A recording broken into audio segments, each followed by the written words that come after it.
Caffeine is my name, and nasty turds are my game.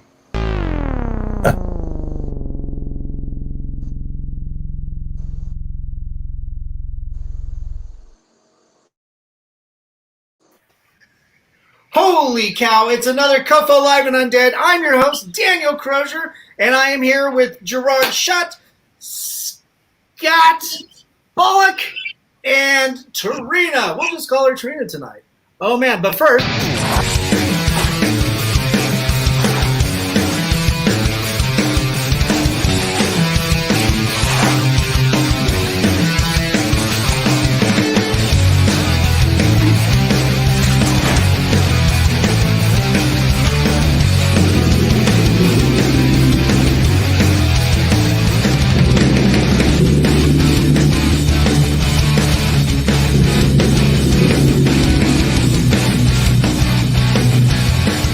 something on my face.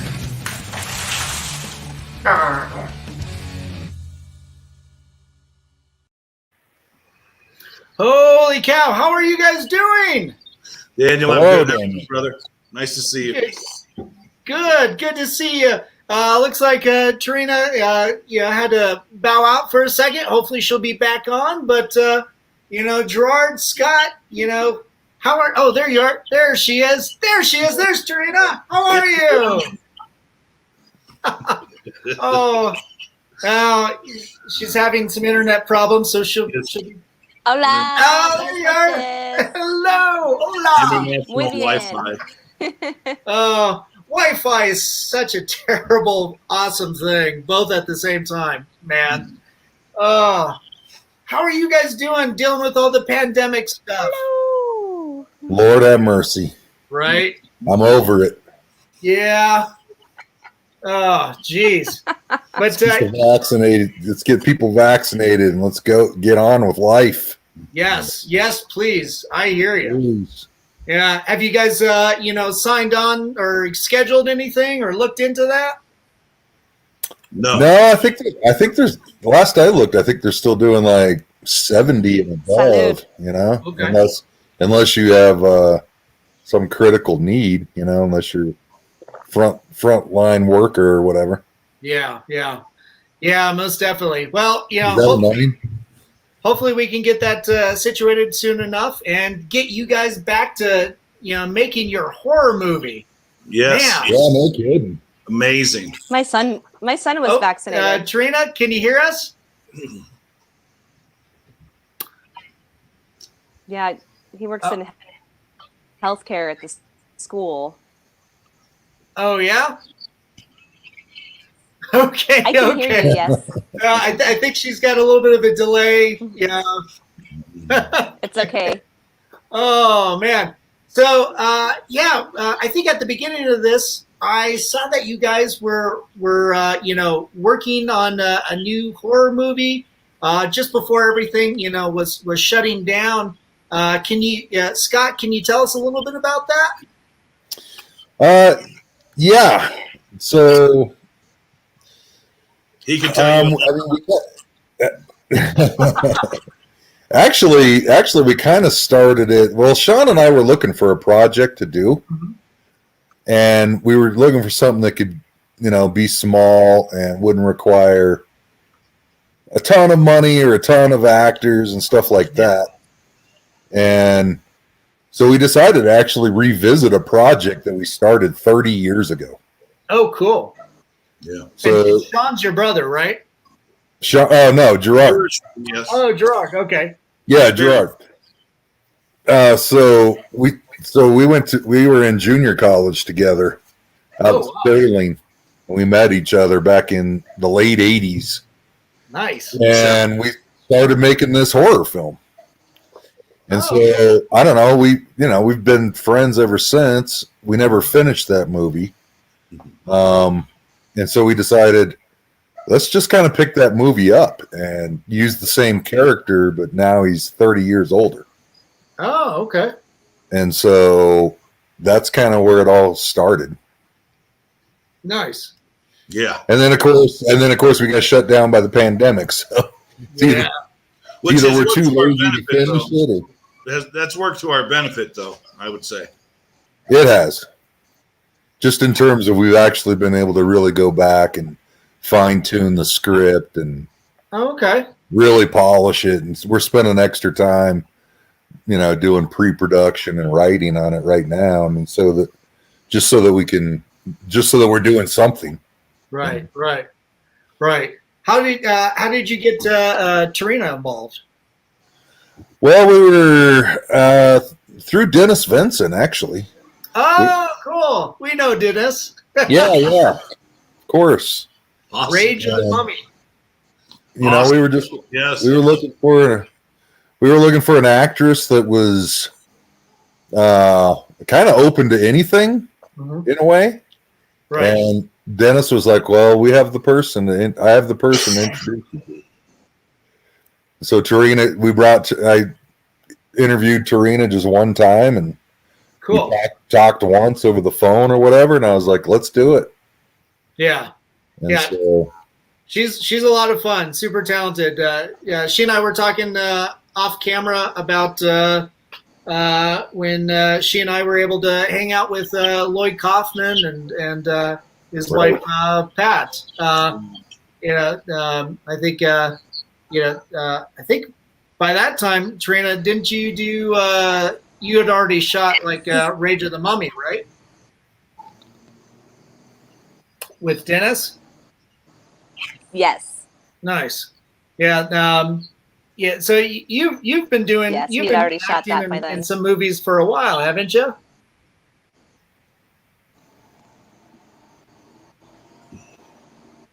Look, sorry, a little bit. I've been in some pretty fun beatnik, grindhouse, Cool.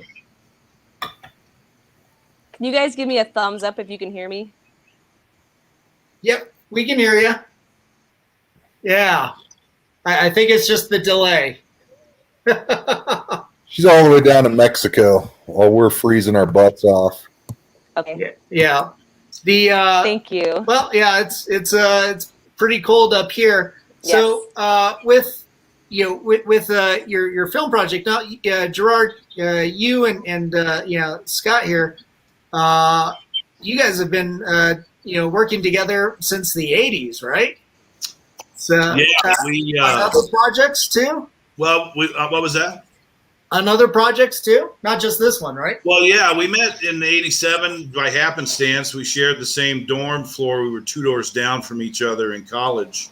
My first year, his third year, I think. And my dorm room was covered with horror posters and Evil Dead poster and all that. And Scott came in. Scott, you can't tell, but he's very tall. So he kind of came into my room, and he comes through the doorway like this, and he comes in, and we've been friends since that day, thankfully. And He just wouldn't leave.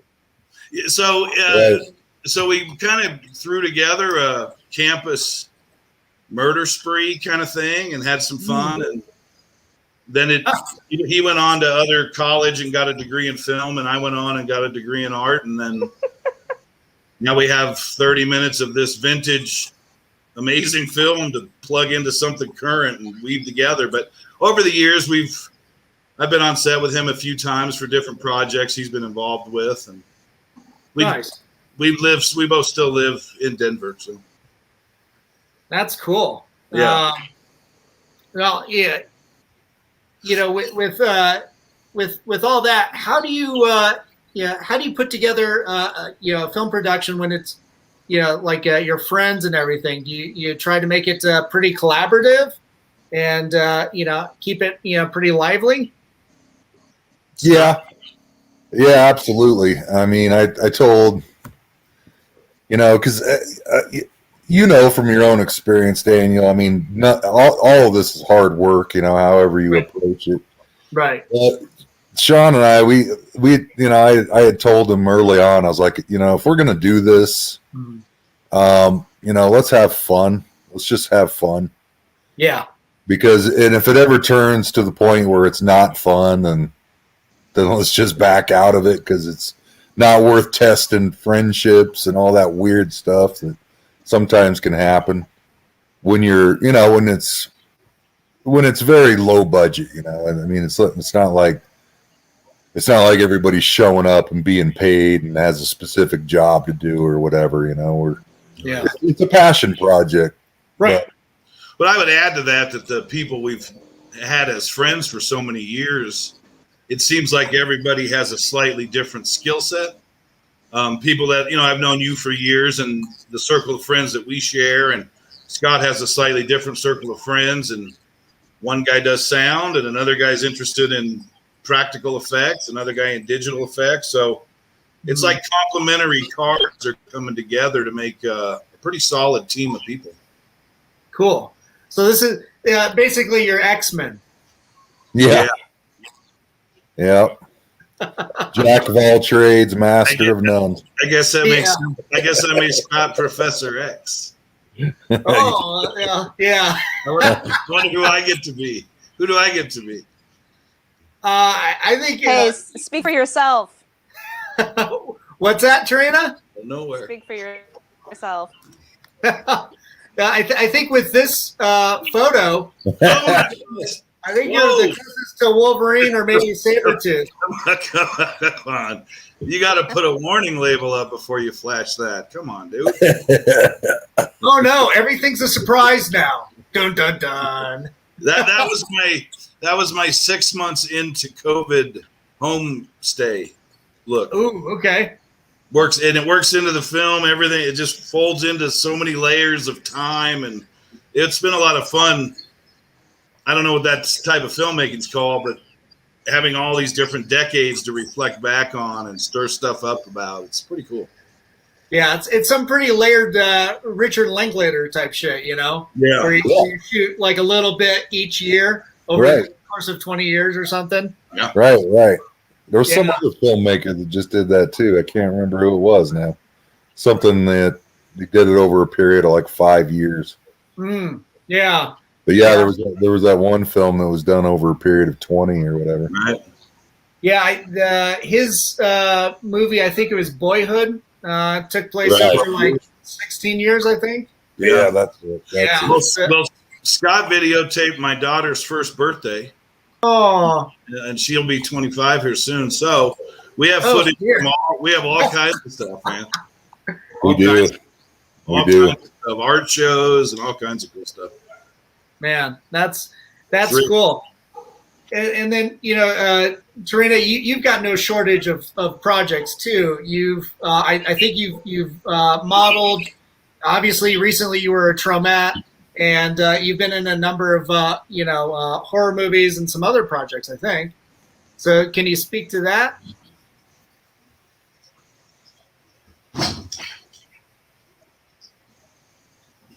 Nope. A little bit of a delay. That's right.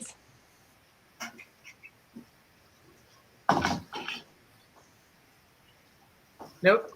Can you keep anything else, Tarena, or?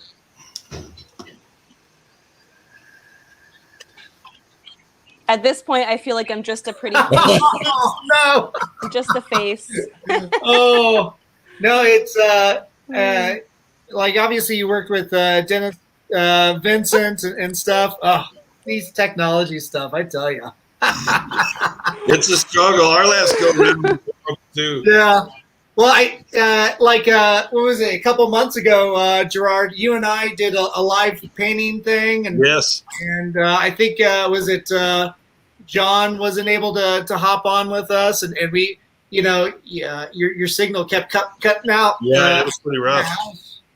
So I finally finished that painting, that worm face painting. Oh, well, you're gonna have to send it, and share with us. Well, I'll try to see if I can track it down. Okay, that sounds cool. I love the thing that caught my eye about what you guys were doing was all these photos that Gerard and Tarena were posting online on set prior to COVID and everything. So yeah, it looked like you guys were having a. Well, there's Gerard. That's Gerard, right? That's you. Yes. You're you're so clean cut compared to this other photo that I shared just a second ago. That's part of the mystery, Daniel. Don't give it away now. It's part of the mystery. Oh, and of course Oh, yeah. I love the night shoot stuff too. That was a shoot. I think we lost Tarena. Actually, that night right there, Mhm. that was we actually ended up shooting that night after you had Sean on or Gerard on your show. Oh, no kidding. Oh, that's right. Okay. Yeah, I had to race down there. That was after we talked, yeah. Nice. There you are. That's just weird because, like I said, I met Sean back in '87, and I met Gerard back in '87, but he went by Sean, his middle name. Okay. And I was the one that started calling him Gerard. Okay. I was the one that started calling him Gerard, and now 30 years later, everybody calls him Gerard. Yeah, that's what I call Gerard. Is Gerard. That's my fancy art name. Yeah, it's pretty funny. Like some of our mutual friends, like Dwight Thompson. Great guy. Love that guy. Yeah, he gets you and Gerard Kayahue confused whenever he's talking to us. It's he calls him like Gerhard because he has an Asian his name, and it's just like, oh, okay, that's an interesting way of saying that. But I can't wait to see more when you're able to get this going. But I think you shot all of Tarena's scenes, right? Yes. Nice. Well, at least we hope. What's that? I said at least we hope so, because if we have to bring her back, that's going to be expensive. Yeah.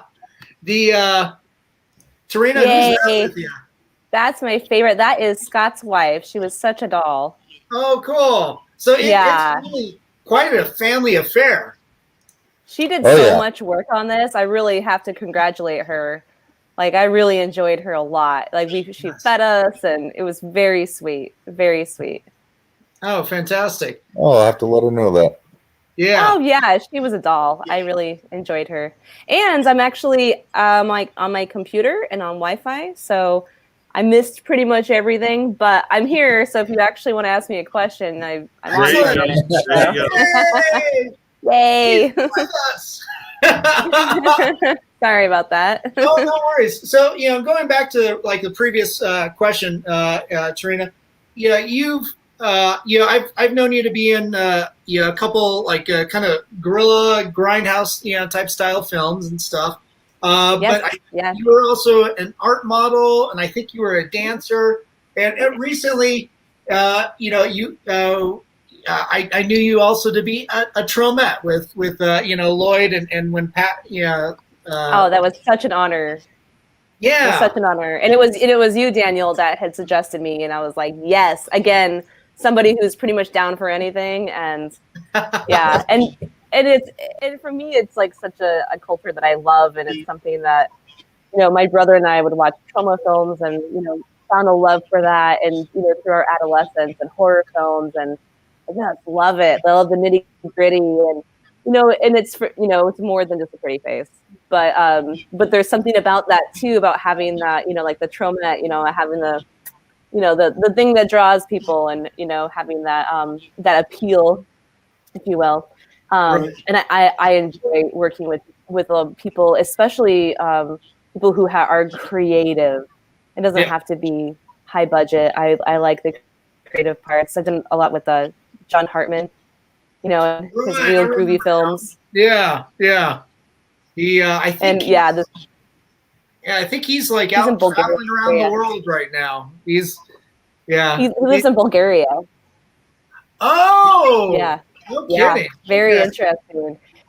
And just I really enjoy the artistry of it. So when somebody comes to me with a project and these different ideas, I'm usually pretty down, as long as it's not there's some content of course I won't do, but there's I like the stretch the boundaries and like these ways that not everybody's comfortable with.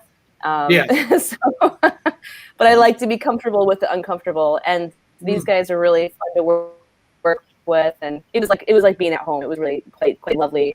Cool.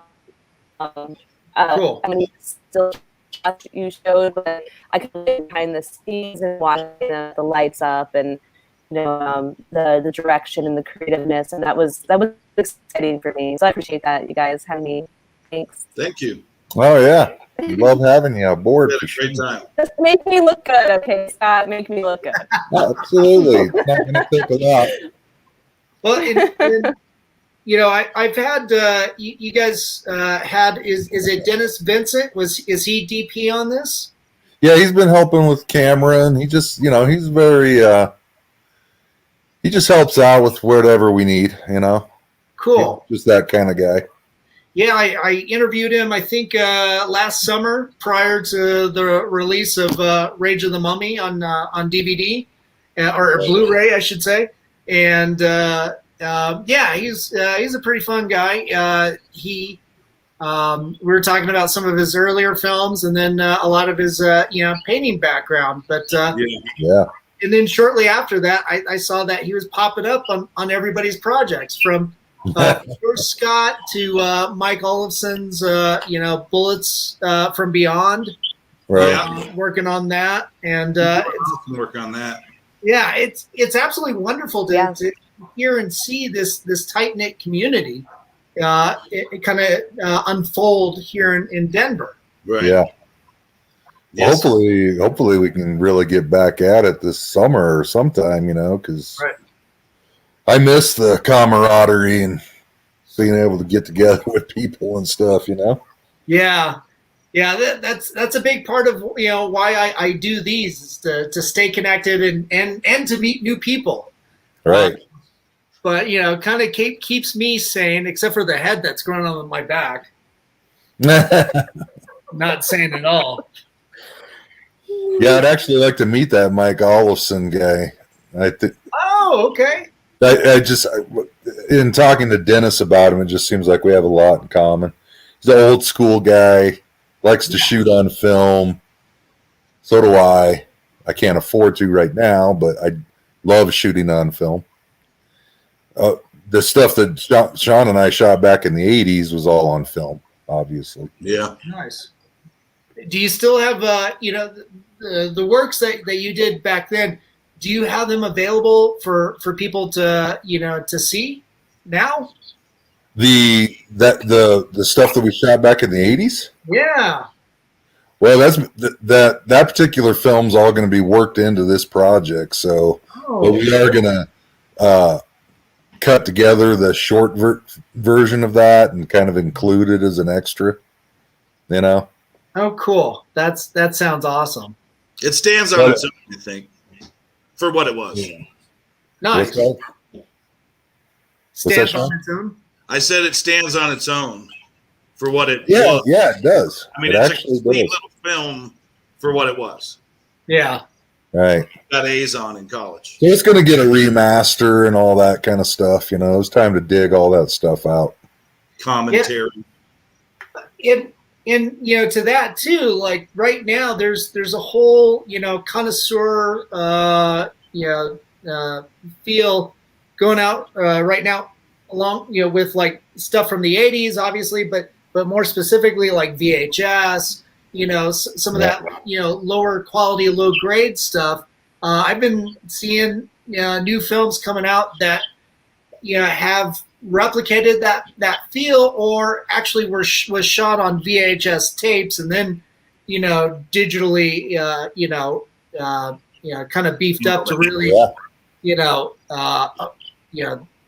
really look and feel like it came from the 80s, or it was just that movie that you would see at the video store from So there's, I think I think it's a local film called like The Night Stalker or something like that.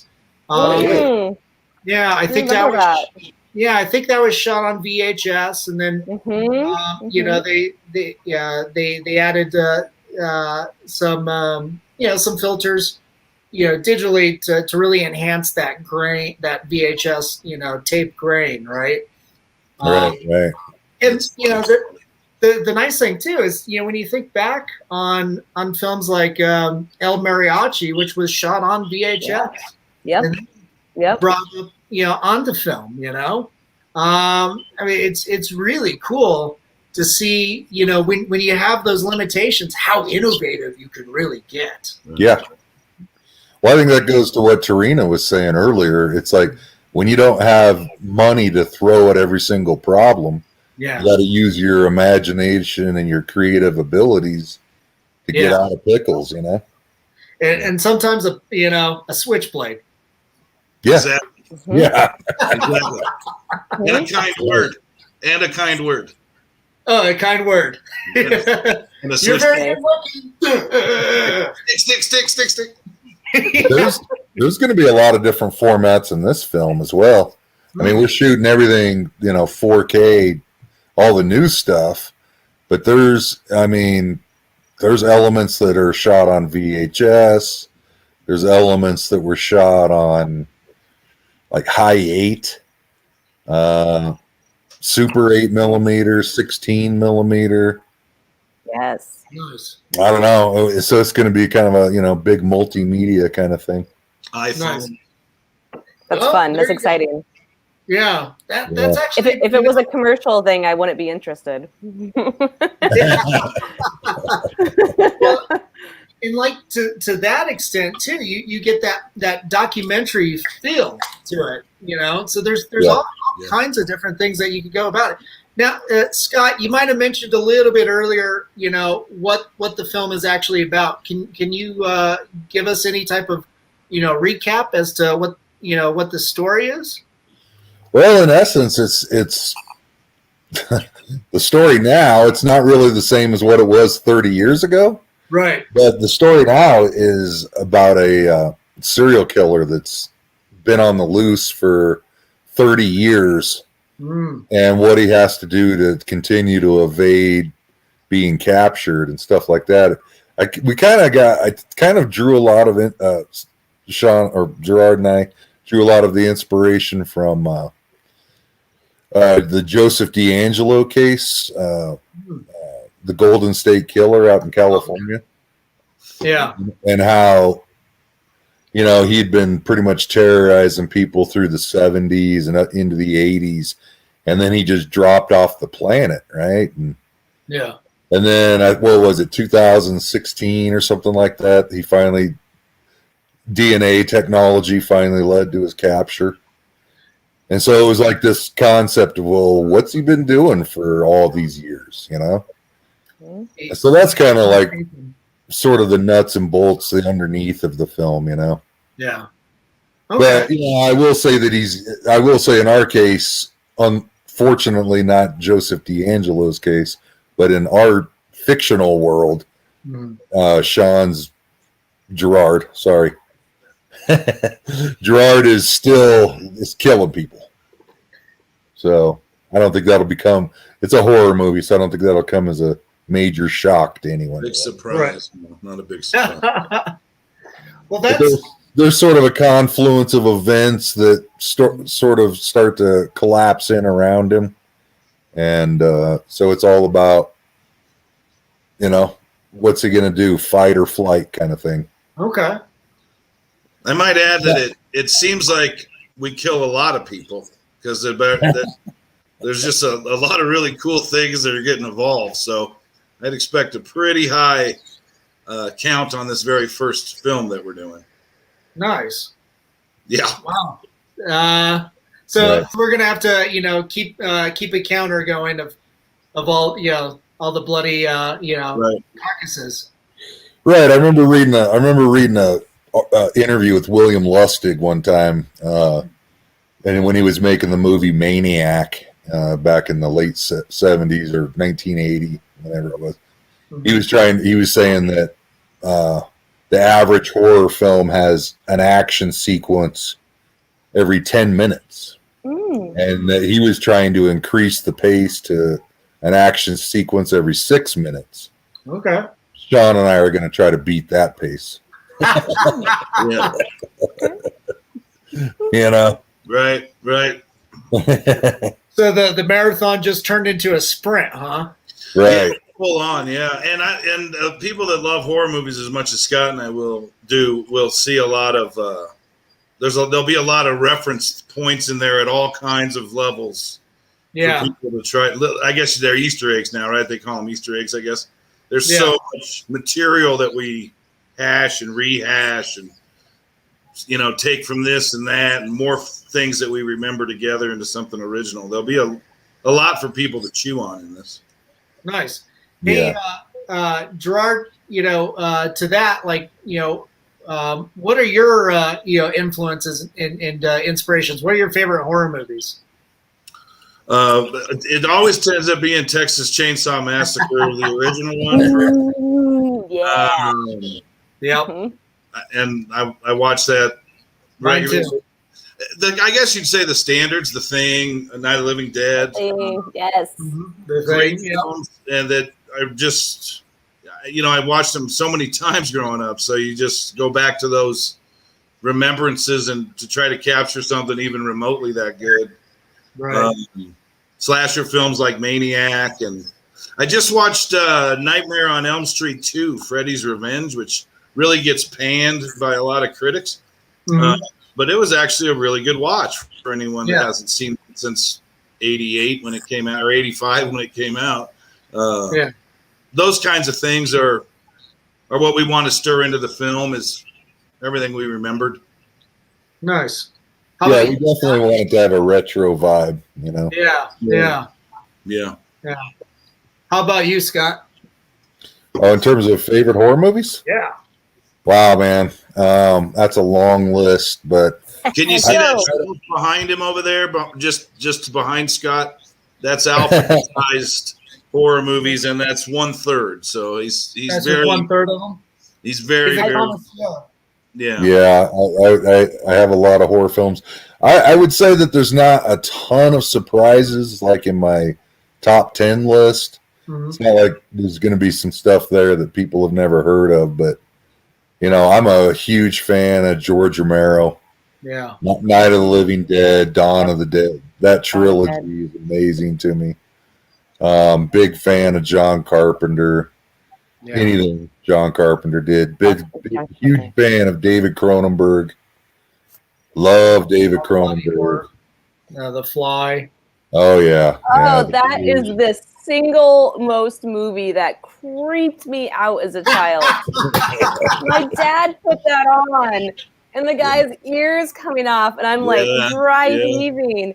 Yeah. I tell my son this, and he was like, "Grandpa did that to me too. We were watching that movie, and oh man, that movie changed my life. I couldn't stop staring, but I had to walk away." Yeah, thanks for saying that movie, because that terrified me.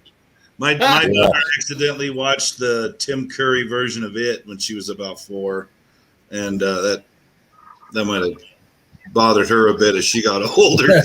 Yeah. I'm really a big fan of the original Friday the 13th. Right. Probably. I mean, I don't know what it is about that film. I think it's just how you have certain films that you see when you're younger at an impressionable age. Right. And they just kind of stick with you, for whatever reason. Friday the 13th is like that for me. Nice. And Maniac. Yeah. That's cool. How about you, Tarena? I like, you guys have really nailed some of the classics. There's something about something that's, it's almost like comforting to watch something, as where the jump scares are. Right. But, I thought about this question. I forgot about those. I think things that are like weird and a little bit beating it off the path.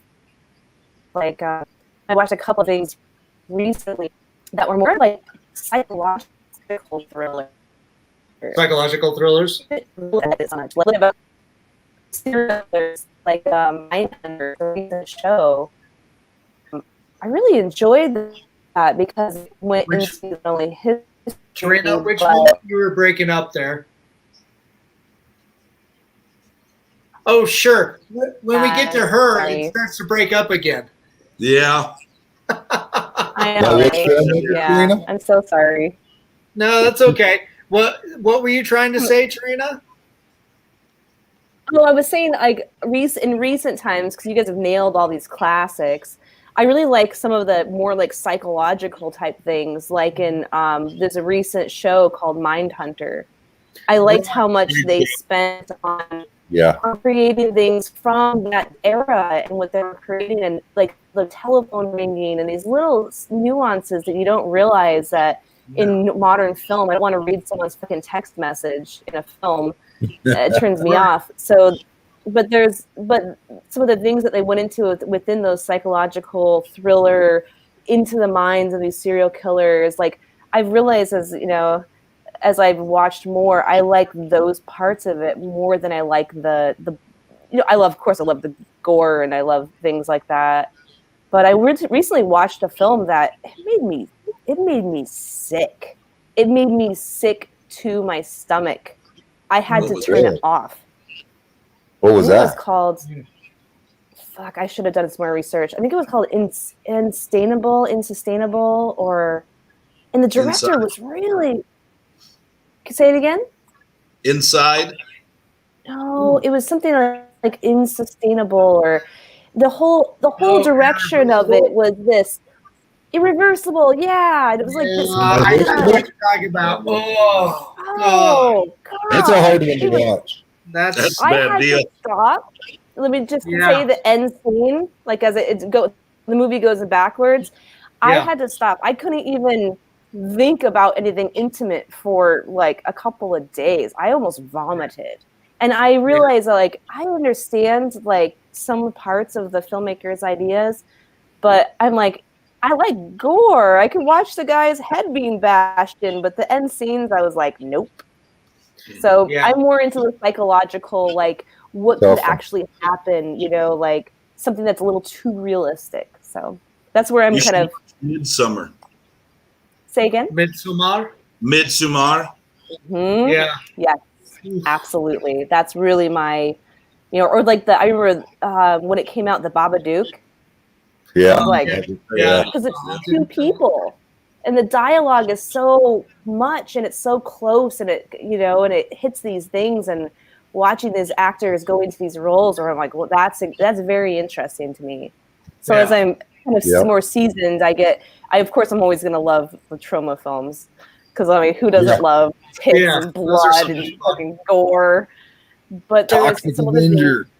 Oh my God, I watched it again this year. Yeah. But there's some things I do like, the psychological, and then some of the strange, things that filmmakers like to do, or when you're just being able to watch a scene and watch somebody, not even no matter what it is, just like watch them, how they lit things and how they brought things together and storylines. And that's really I'm more interested in, like some of the horror films, not to really name anything, but yeah, I like that. I like it all. Well, that's cool. It's amazing all the fun influences that we draw on, that we get imprinted on, early in our childhood. My dad turned me on to Toxic Avenger without probably realizing what he just unleashed. That, and of course, the Star Wars and Raiders of the Lost Ark and Star Trek and stuff like that. But it's always, it's always so fun to catch these stuff so early on in life, and then see how they influence you later on. Yeah. And speaking of which, I mean, Scott, you and Gerard, right? And I think what was it with John? Put together a horror convention. Oh yeah. Can you talk a little bit about that? Oh, go ahead, Sean. Well, I would say, wow, that was about five. Well, that was 5.5 years ago, right? It was October of 2015. Right. Early in that year, March probably, or February or so. we had just did Rocky Mountain Con out in Aurora, which was a pretty staple local comic book fan type of convention. And just said, hey, it can't be that hard, right? As you know, and you're doing your thing. It can't be that hard, right? To get 10,000 people into a Ramada Inn and party.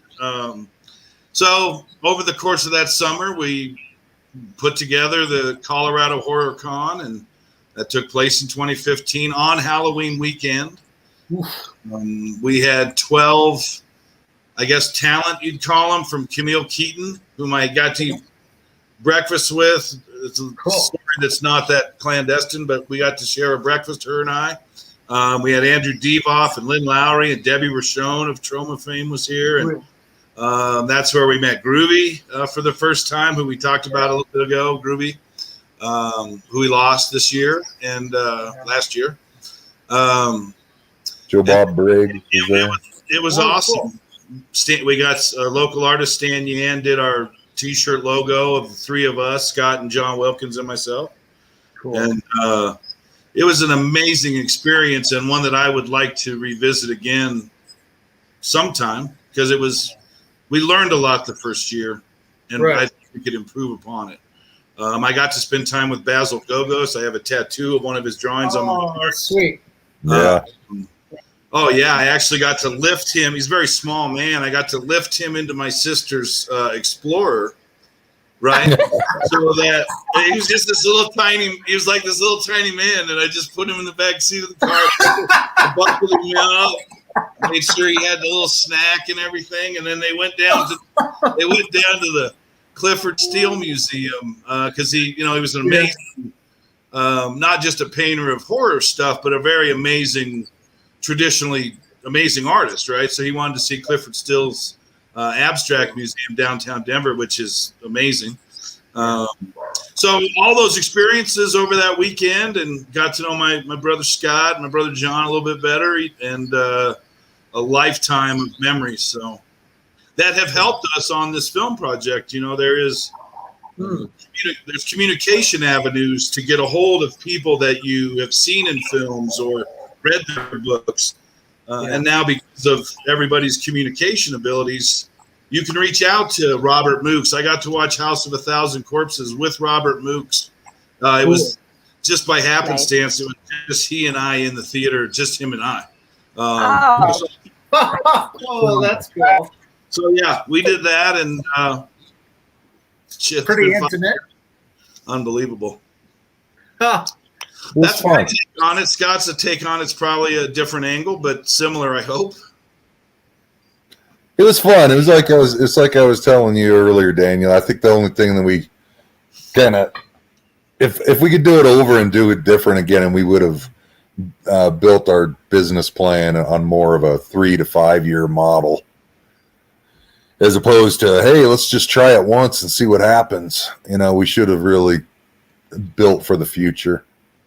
But it was fun, it was a great learning experience. And now we're passing the torch over. There's a scene in Men in Black where Rip Torn says, "We're not hosting an intergalactic kegger." Well,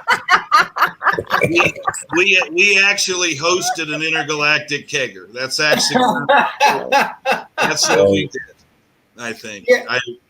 Yeah. Gerard, whenever I look at your face, I think Rip Torn.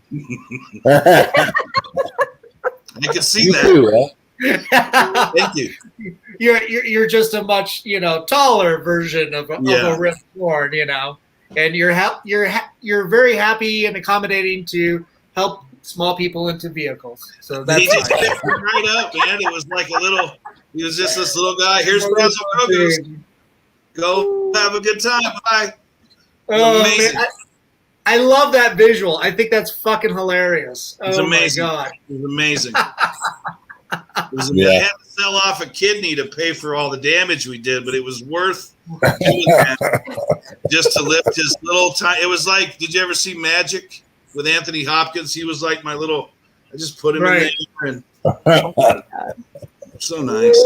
Anyway. Oh, that's brilliant. I love it. Oh my God, that's so much fun. Well, hopefully, one day you'll be able to revisit something like that. But it sounds like you guys learned a lot. You're applying it to the film. Yes. It's interesting to hear like this project that is kind of had this like expansive existence over 30 years. It had its early incarnation, and it's just kind of grown and expanded. Is there something in particular that just it's always stuck with you, or do you always find that it's just that cream project that still stays right there at the top? Scott. Well, I mean, like I said, I think it's just kind of always stuck with us in the sense that we were always like, we really pulled off some good stuff for being as young as we were. It's pretty damn inventive, some of the stuff we came up with, and over the years we just kind of always would once in a while we would lament the fact that we'd never finished it. Yeah. And so when we were kind of like, what's a project that we can do that is kind of down and dirty and we can just do sort of a passion project kind of thing. Yeah. That just sprang to mind. We were like, let's finish that thing because we've laid so much groundwork on it. And how many filmmakers get an opportunity to use the same actor 30 years later? I guess if you're Martin Scorsese and Robert De Niro, but for the same project, Yeah. Thank you. I'm honored. Thank you. I'll tell you, I won't be doing a bathtub scene in 30 years. No? I will. No. I'll do it. Actually, you know what? I probably would. All right. Then we'll leave that scene in. Yeah, I think did we throw up that photo from I think that's from Tarena's perspective. Yeah, I guess so. Yep. It was just a fun little shot. I was like, no one's going to get this shot but me. The Kelloid Clinic. Yeah, it looks like you guys were having a good time on set. So I'm hoping that you guys are able to get back there soon and finish your art and be able to share it with the rest of the world. Scott, is there a place that we can follow you at, watch as you progress it? There will be, because I'm going to kind of create a Facebook page for my basically to drive on. Yeah, I mean, I had to leave social media a few years ago because it was just becoming poisonous in a way. Yeah, but now with trying to just keep stuff in focus, your projects and stuff, it's like I'm going to create some social media platforms, just to drive this kind of stuff. So no, the answer is no. I would say at this point in time, follow Tarena or Gerard. But yes, before long, I would definitely have be in the social media ranks again. Okay, cool. Yeah, and the funny thing is I just realized that we've been talking about this film project all night. I haven't even asked what the hell the thing is called. It's called right now. It's called Lunatic. Okay, Lunatic. Yeah, it's more of a working title, but that's the title we're operating under. It may end up becoming the title, but it's kind of a it's a take on Psycho. It's a take on Maniac. Yeah. It's pretty easy to all follow. our favorite films, right? It's a take on Bambi. I get it. Yeah, right.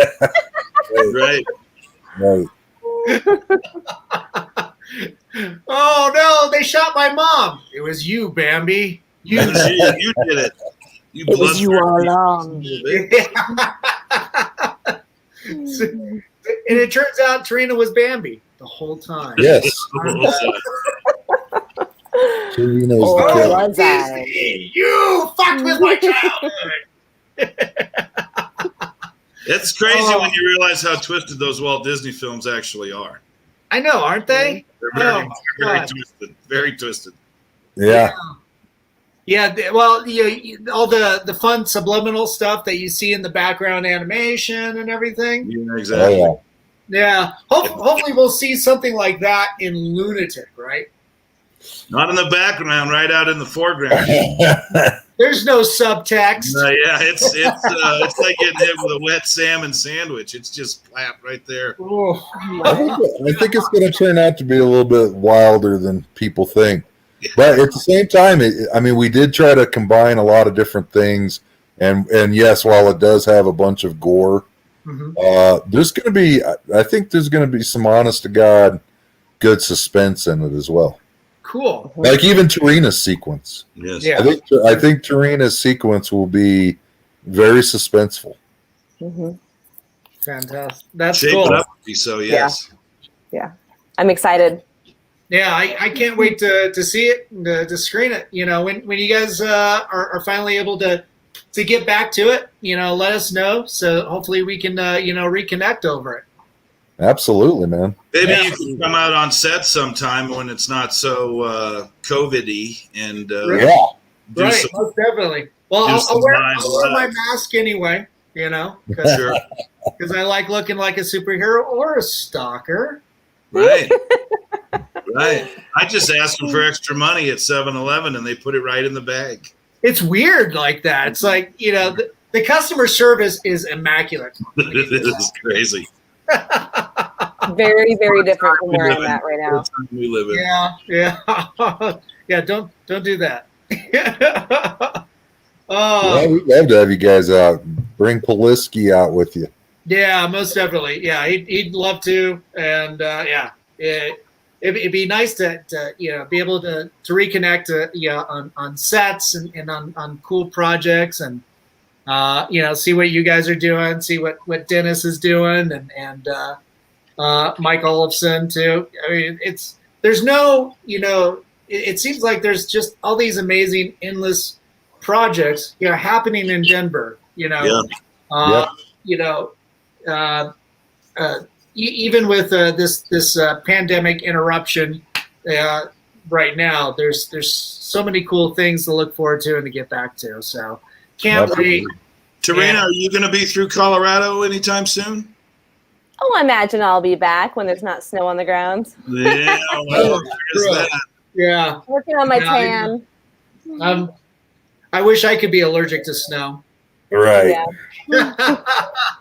Well, guys, thanks so much for coming on and sharing all the cool things and your craft that you do. We'll be watching you intensely, and hopefully we'll be able to see you get back and create some more magic. Yeah. By all means, anybody who wants to reach out to us, by all means, do it. Do it through Gerard and do it through Tarena. Well, maybe when there actually is maybe slow down there, Daniel. Maybe when there is a bona fide presence for the film or for Scott or me or whatever it is, or people, when we need people to get a hold of us, we'll reach out and do something else again with you. Okay. And get like an update. Maybe we can circle back in 90 days and do some kind of update or something. Yeah, that'd be great. I think I'd love to do that, and at the same time, we'll be creating some more programming, so other online platform projects and stuff. Some group sessions, talking about other films and other things out there. So yeah, I'd love to have all of you back in some capacity. And with that too, I want to say thanks for coming on and being so generous with your time. I know you guys are pretty busy, even though you're off in your own different parts, doing cool stuff, no doubt. Thanks for having us. Yeah, thank you. Yeah, hey, Awesome. Stick around for a little bit while I sign off here. But thanks again, guys. And to everybody out there watching tonight, thanks so much for tuning in. I want to say thanks to our sponsors, Alien Donut Films, to Bill and Angela. Thanks so much for putting up with my bullshit. and to Stephen Santa Cruz and Amanda Armstrong, my producers. Thanks to putting up with my even deeper bullshit. You're a class act, Daniel, and always have been, man. I appreciate you having us on, and I appreciate your time as well. Absolutely. Thank you guys. You guys are so sweet. Definitely. Everybody out there, hope you guys are good and healthy and looking out for each other, taking care of each other. Wash your hands. Wash your hands. Remember, we love you. Take care. Yeah, we do. Bye-bye. Bye. Thanks, guys.